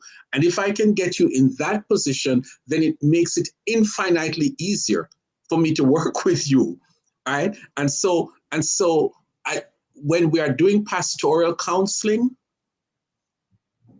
we have to trust the Holy Spirit to give us innovative ideas, to be creative. Because when someone sits before you with their problem, you are not the first person they have talked to about it. They have talked to many more persons, and if they have spoken to many more Christians have said to them, the Bible said, thou shalt not fornicate. Yeah, right. Okay, so they have heard it 10 times before. When they come to see you as a counselor, if you say the Bible says that thou shalt not fornicate, they're going to throw you in the pile of all the other people who they have rejected. So you have to find a way to come through the back door. And in coming through the back door, you might spend more time with them, but they will leave there. They themselves might probably say to you, I really should stop fornicating. Mm-hmm. And you never quoted a verse at all in the process. Exactly. And that comes with skill and strategy, understanding of application, and etc. All right. If you haven't yet hit your share button, my friends, it's a good time now to hit your share button, because this has been a really good conversation. I didn't expect it to go down this path for the length of time that it's gone down there, but I don't regret it either, because only God knows what a program needs at the time that we're having the conversation, and what the audience need to hear, whether they are joining us live or they will watch it sometimes tomorrow, next week, or maybe even next year, because it will be on Facebook and YouTube and Twitter for the rest of our lifetime, unless all of those platforms break down. So only God knows. All right, so Bishop, tell me now about a little bit about your pastoral aspect of your ministry. Oh, I was reading some of the things, and I stopped at the first one. Master of Science, Bachelor of Science, Diploma in Marketing. You told me that you went into the secular, and now we're coming to 2010. You are 2092. So 2010, you were ordained as a minister. 2014, you're ordained as a bishop. All right. So tell me, at what point your life made this major transition, something that was being covered up or not paying attention to, popped out somewhere. All right. I say, okay, I am not one dimensional. I am multi-dimensional, so, okay. So let me bring the packages together. At what point, and how did that transition happen? I, yes, there was a point, but can I say that, and I humbly make this reference to myself, that I love the story of Joseph. Okay. The day when Joseph was captured by his brothers and sold to the Midianites, the brothers, the Midianites, Joseph, nobody knew what was awaiting him down the road. The mystery of And the absolutely. And here we are in Genesis 50, when the brother, now that Jacob is dead and buried, and things are settling back down, the brothers know they are shaking at the knees. They are scared that Joseph is now going to exact retribution and revenge on them. And Joseph looked at them and said, "Hey guys, I'm not God, but listen, that absolute thing that you did so many years ago to me, you meant it for evil. You wanted to see me dead. You wanted to get rid of me. But God has turned it around for good. And here I am now. I'm not only able to help you, but I was able to move my whole family from Canaan up here in Egypt, and you're living your best life. And so I have no revenge to exact on you." I see my life. I see my life like that. Um, so I started off as a teacher. I went into banking for 7 years. I I went back and I taught at the tertiary level. Did I say to you, I've taught in 4 different colleges. And then I became a family therapist. And so I worked as a therapist for several years. And then I landed in ministry. Mm-hmm. Were all those years wasted? 1,000 times no. I have seen that what God was doing was preparing me every step of the way for this, which I call the ultimate, the zenith, the climax of my own life, not just professionally, but as far as fulfilling my purpose here on earth is. Do I have any regret coming into ministry so late in life, if you can consider it late? 1,000 times no. And here's what's interesting. And for the last month or so, I have been even in a higher place, and I hope we'll get a chance to talk about that. But God is all wise, God is all knowing, and God is absolutely creative. My wife taught me this, that the same God who created the universe, the world, by just speaking, that was the ultimate of creativity. Right? And he created this world as we read of it in 6 days. Well, God did not lose his creativity on the 6th day. He remains creative. And so throughout our lives, we see God being creative. And so the path that he has taken you is not necessarily the path that he has taken me, but he accomplishes his purpose in us. So having said that, I just want to say that I began to be confronted in a soft way while I was studying to be a therapist. And looking back on it now, those were moments and instances where God was calling me. But I had my own goals and ambitions. And God was patient enough to allow me to do my thing. Mm-hmm. And I thought that I would live to be a world famous therapist, and I would retire as a therapist, and I would be a family therapy professor for the rest of my life. I had it all planned out. And things came to a head in 2009. I'm giving you the short version. Things came to a head 2009. I had gone to do a funeral, and I was not in ministry. I just did whatever they asked me to do at church, but I was not in ministry. And I'd gone to do a funeral of a 6-month-old baby girl. Her parents lived in Texas, and they invited me to do the funeral. And at the end of the funeral, I remained standing on the platform behind the pulpit, and there was a reception line of people passing to give their condolences to the parents. But it was nearby, and I'll never forget. And I don't apologize for the description because it's significant for my own story. A white gentleman. This was a black family, but there were several white people there. But this white gentleman, blonde hair, and he was in a khaki-looking suit, well-dressed. He stepped out of the line and he came over to me and he spoke something commendable about the sermon. I said, thank you. And then he said to me, he looked me in the eye and he wagged his finger and he said, you don't know that God is calling you into ministry, and God has bigger plans for you than you could ever imagine. Dr. Beckford, in my spirit, I was insulted. On my face, I was being polite. And I thought to myself, who are you to be coming to talk to me like that? You don't know me. You will never see me after this. I'll fly back to Florida tomorrow, and you are coming to speak to me like this. That was the last Sunday in October 2009. 2 weeks later, at a Sunday night service in my church, I found myself at the altar, and all I could say with tears flooding the altar was, yes, Lord, I surrender to you. Yes, Lord, I surrender to you. And I got up from the altar for what seemed like minutes, many minutes.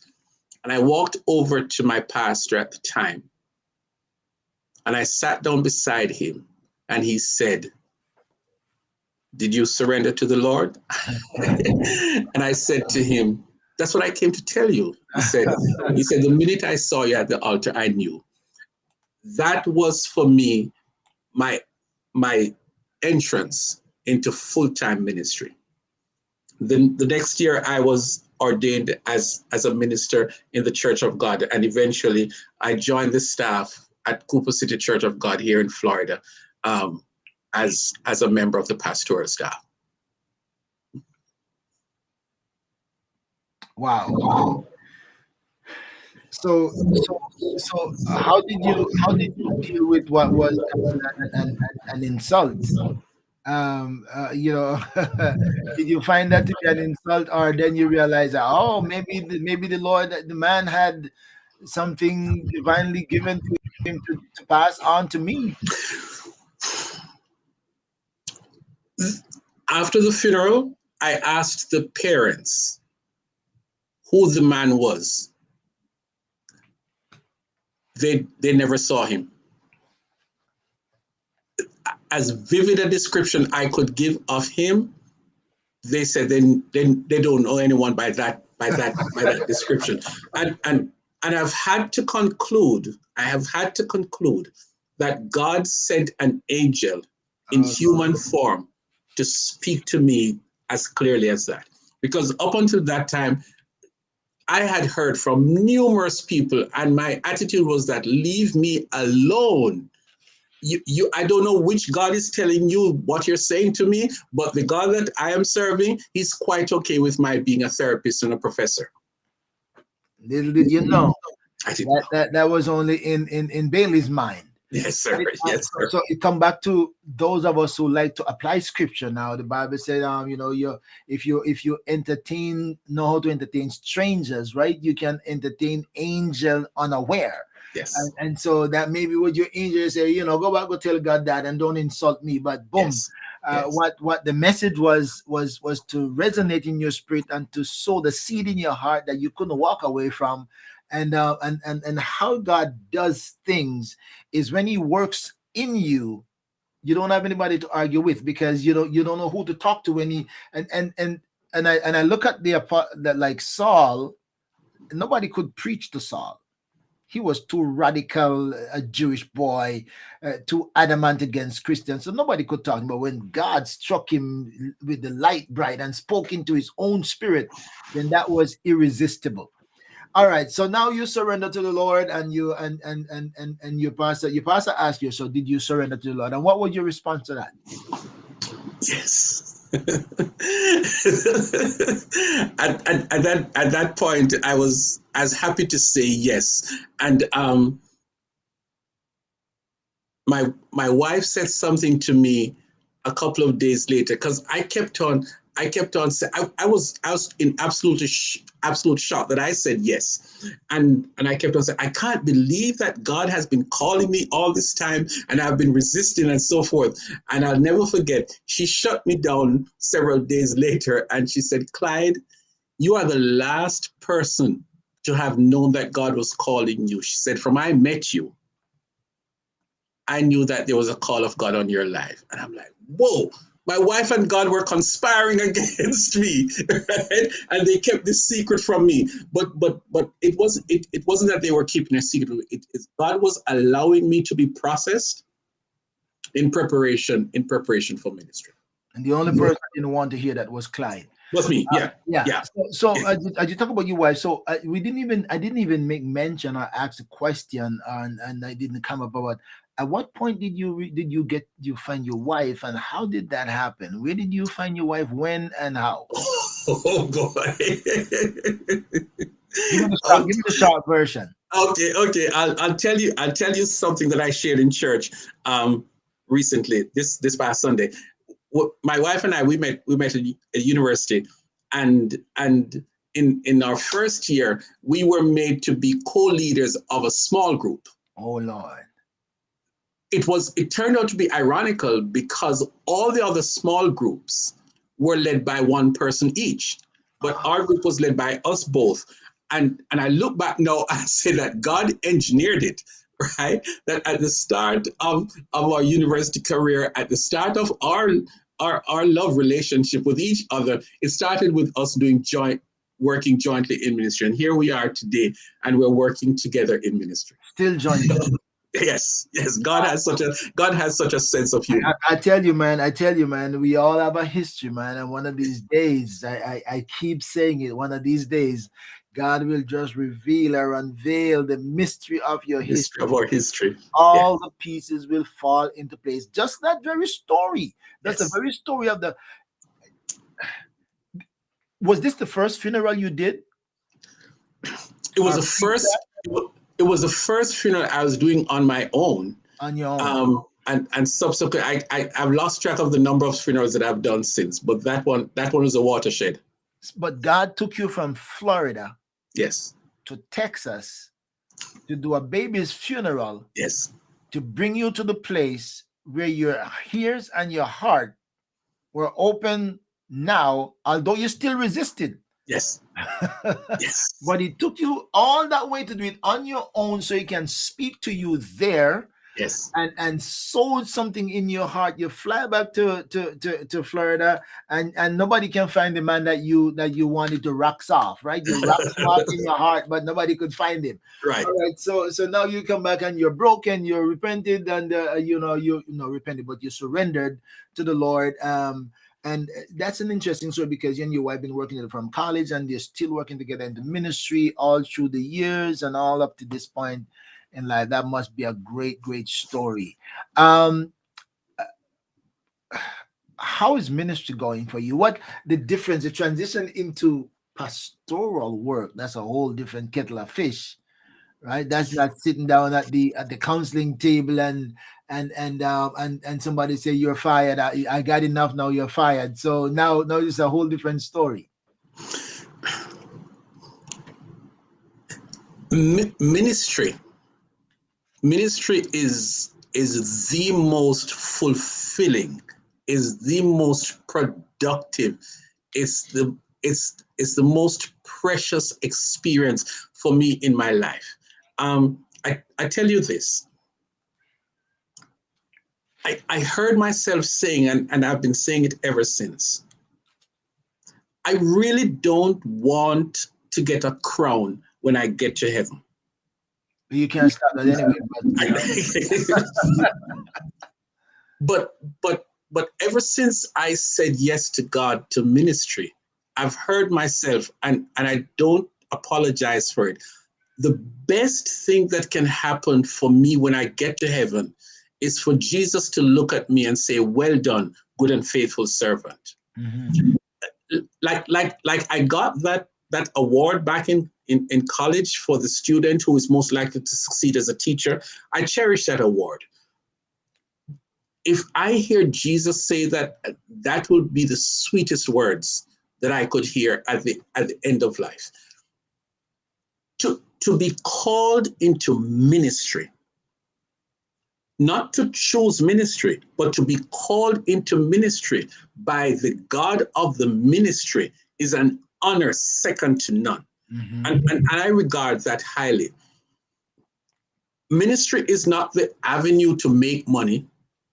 Right. Ministry is not the avenue to become famous. Mm-hmm. But ministry is the golden opportunity for you to do the will and purposes of God and to make an impact in this world. And I'm at a stage now, Dr. Beckford, where I am so excited about ministry. I've always been, but in 2021 has been a significant year for me and my wife as far as ministry is concerned. But I'll not get ahead of myself. Let me restrain. You see how long we've been having this conversation, and how we haven't even tapped into some of it yet. That means there's an opportunity for a second meet, so we can continue this conversation because there's so much. I mean, maybe we could plan another time to really discuss family issues, because I think right now there's just great need for that. But as you talk about that, and I'm listening to you on the late entrance into ministry, quote unquote late entrance, and the appreciation for ministry and the reward of ministry, the question pop into my mind. Do you feel like Jonah? And I'll qualify that. Jonah was sent to Nineveh, but he was going to Tarshish, and then the Bible said it was a 3 days journey, right? When he was first sent, and when he diverted and was taken back to the starting point, the Bible said 1 day's journey. He was 1 day journey. He was in Nineveh. Do you feel like the responsibility, I don't want to say burden, but the call, the inspiration, the motivation maybe is there for you now to double down because of how rewarding ministry is and how much you want to touch lives? Okay, so I'm trying to hold myself down in my chair. In recent times, God has done a seismic shift in our lives in ministry. And God has called us away from the traditional form of ministry, certainly that we had got accustomed to. And God has revealed to us something that I think was percolating for a long time, but I was just not paying attention to it. To be able to launch a church Now, I have, for one, have been critical for most of my ministerial life of people who run to launch churches. And so when that hit me, I had to step back. I had to step back and really make sure that this was coming from God. But here's the thing, that when God is going to do something in your life, I call it an encounter. Mhm. And for the last 2 weeks, I've been preaching on it. When God is going to do something in your life, Dr. Beckford, here's how God is smart and creative. God prepares himself for your what ifs question. Mhm. So when I heard God calling us, me and my wife, to take a leap of faith and plant a church, I had a series of what ifs questions, and every one of them, God answered them in the affirmative. And so at the end of my list of what if questions, I had to say, okay, Lord, we will do it. And so a little less than a month ago, we launched what is called Faith Place Church here in South Florida. And when I tell you that God is an amazing God, I'm not just reciting the words of a song. I'm talking about reality. God chose for us, for me and my wife, with no experience in this form of ministry. God literally chose for us 7 people. And I got the list of 7 names from God, and I shared it with my wife, and she said, I got the same list of people. Oh Lord. And God gave us this team of people. And when I tell you that they ran with the vision, and after 6 weeks, well, 6 weeks of planning, we were able to launch a church. And here's a miracle. Here's a miracle. We were expecting maximum 70 people. I think I Of heard you. I think I heard you on the Zoom room talking about that last week or so. About, yeah. Go ahead. We were expecting maximum 70 people. On the day of the launch, we had somewhere between 260 and 300 persons. And of that number, some people were turned away because the venue that we had was so small it could hold no more. Now tell me if that's not God, because we never invited anyone, we never spoke to anyone deliberately and say, come to us. And God prepared people and brought people. And we've met for the past 3 Sundays. And when I tell you that what we're seeing on the horizon as far as God's move is concerned, it's absolutely exciting. It's absolutely exciting. But when you hear me talk about the well done, good and faithful servant, that's the lane that I want to be in. I just want to do a good job of what God has given me to do. And my wife and I, we are so devoted to this area of ministry, the Faith Place Church.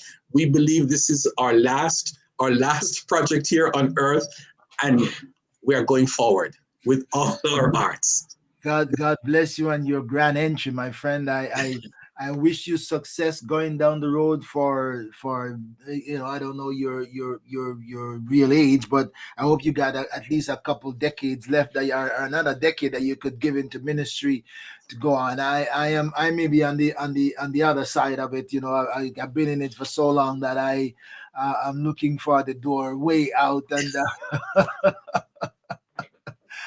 but God bless you, because the ministry must go on. Ministry must go on, and I am happy for you, and I hope that the Lord continues to bless and to prosper you as you and your wife continue to delve into the new era of your lives. I didn't even know who the person was. I heard the person talking about that on the Zoom and say, "Can I say something here?" Yeah, and you said, and you talk about that. So I'm excited for you too, and I hope the best for you, man. This is anything that we didn't even. I'm sure you're gonna have to come back another time, because with the new ministry, the birth of that, and the excitement of that, we would want to see how the Lord is blessing on that side, and maybe we could combine that with a conversation on family issues, because this was really a good conversation. I know you said something that you hope that we will get to talk about. That was that the new ministry of the church, or was there something else on your mind that you wanted to talk about? That's what I would, if you will have me back, I would be glad to come back and talk about that, because it's so exciting. It's so exciting. I could talk for hours about this new phase of ministry. Well, listen, the door is wide open. The door is wide open. All we got to do is to stick a date in, and then we can do half ministry and half therapy. So when it's finished, both the righteous and the sinner will have will have something to walk away with. Oh my goodness, my goodness. This has been really good, and I am so thankful for you for joining me. And I must say on short notice, but again, God, who is the master and the leader of all things, he knows exactly what to do and who to be on when. And I hope that he will continue to bless your ministry as you continue to be excited about it, and you continue uh, to make ministry joyful. You know, some of us who've been around a long time, we have our up moments and our down moments. We have our challenges here and there. You're still fresh right now, so you don't meet your challenge yet. So but the honeymoon is still on, and the honeymoon sometimes lasts a lot longer for some people. But I hope that it will be a honeymoon for you for a long time, and God will bless you with people around you who are great support, and nothing is more rewarding. I can tell you that nothing is more rewarding to a pastor than to have a good supporting cast of people who buys into the vision, who buys into your vision, and God bless you with the resource, people resource and financial resource, and all the resources that you need to bring this to fruition. I am just praying and hoping on that. My friend, this has been so. Where in Florida are you? We're in Miramar, Broward County. And if I could just make a plug here, if you don't have any church to go to this coming Sunday, the Faith Place Church, we will welcome you. We're at 6700 Miramar Parkway, and we can see you there at 10:30 this Sunday. So come on out and join us. You will not regret one moment. You will not regret it. And we haven't even talked about the books that you have written, right? And have co-written. Man, we have a lot that we have not talked about, right? We There was something here that I wanted to make mention of, and I know we kind of pass the ordinary time.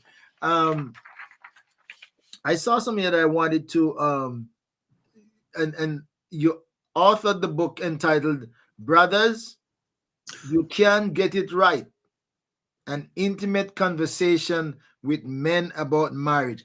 We don't have time now to. We're gonna have to really put that back, because I know that has an episode to itself. The motivation of writing that, the cause of, and the impact of writing that.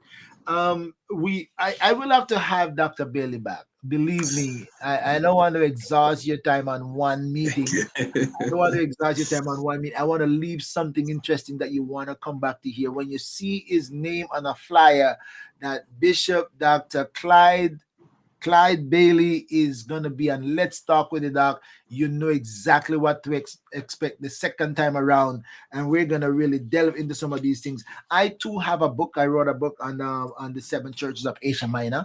And it's available wherever books are sold. And I didn't run my ad tonight on that, but you can find that on Amazon and wherever books are sold. The seven churches of Asia Minor. Maybe I should just take 1 second and just kind of show that in there, and then I'm gonna give you the last word, and then we'll come back and I'll say goodbye to our friends, and then I will chat with you a little bit when we go offline.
Thank you very much. The good thing about that, if you're in the United States, especially, and you get a copy from me, you get an autograph Autograph. copy. You get an autograph copy right from me. All right. I just did an ebook not too long ago that I think I'm gonna expand on in another year or so. But the title is "Don't Judge Me by My Scars or Hold Me Hostage to My Past." And you Wow. can find that is only in ebook form. It's on you in the, it's on Amazon right now. But yeah, the Lord has been good, and I am thankful. And when you come back, we will definitely have to talk about your books and your ministry and where the Lord is taking you. What is your last word? And I say thanks to my friends for watching. What's your last word, Bishop? I, I'm speaking particular to the Christian who has been on this program. You can pursue any career in life, you can do anything in life, but know this, in the words of that old song, only one life, it will soon be past, and only what's done for Christ will last. That we are left here on earth as the children of God to do the will and purposes of God, and if we do those things that God has chosen for us to do, then we would have done well. Thank you so much, Dr. Beckford, for having me. It was a wonderful time, and I thoroughly enjoyed our conversation, and I enjoyed the comments from your viewers as well. Thank you so much. Well, thank you so much, and I'm glad I enjoyed it. When you start a conversation, you never know where it's gonna go, and this is no exception. That it has been a healthy conversation, a necessary conversation. I think the therapeutic aspect of it, that points us to how simple things can make major change in our lives if we are willing to do them. We can recognize it and do them.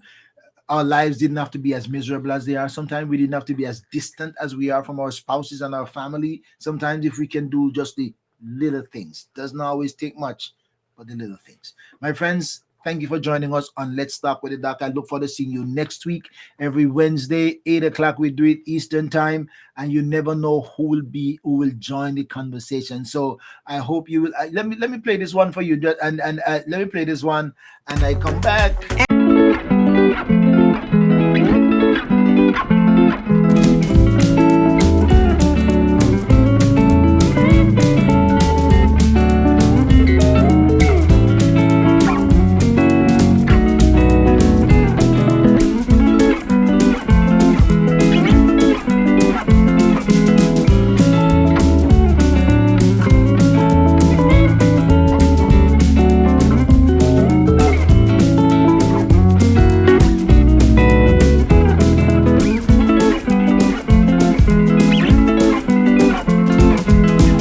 and Twitter. All right, my friends. I think I've exhausted you now with everything that I have on there. But this was great. I thank you for joining me, and we see you next time on Let's Talk with the Doc. Blessings to all of you. I hope you take care of yourselves and be good. And if you can't do anything else, be careful. The COVID is still out there, and we realize that even if you are vaccinated, there's still the chance that there could be a seep in. Make sure that you're still taking all the precautions. And if you're not vaccinated, I know it's your own choice, but if you want to give a little bit of extra security to your life, I hope you would do that for your own good. All right. I have been vaccinated. I even got my booster. I have it. I have the grace of God. I have faith. I have prayer. I have all those things, but I still have my booster. So I'm doubling up with God and the scientists, and hopefully that would help me to live a little bit longer. Until next time, this is Let's Talk with the Doc. Make sure you can still share if you haven't shared yet. And if you didn't join us when we just started, you need to go back and watch from the beginning because you need to hear Dr. Bailey's story from the beginning and the transition of his life. We haven't even heard the half yet, but next time we will. All right, Dr. Bailey, you stay right there. And when we finish, then we'll come right back and we'll talk to you offline. See you, my friends. Peace be unto you. God Bless. bless. Well, thank you for checking in on ORB Ministries. I trust that you will share with your friends, subscribe, hit the bell for notification, and stay tuned because you never know what's next or who will join the conversation.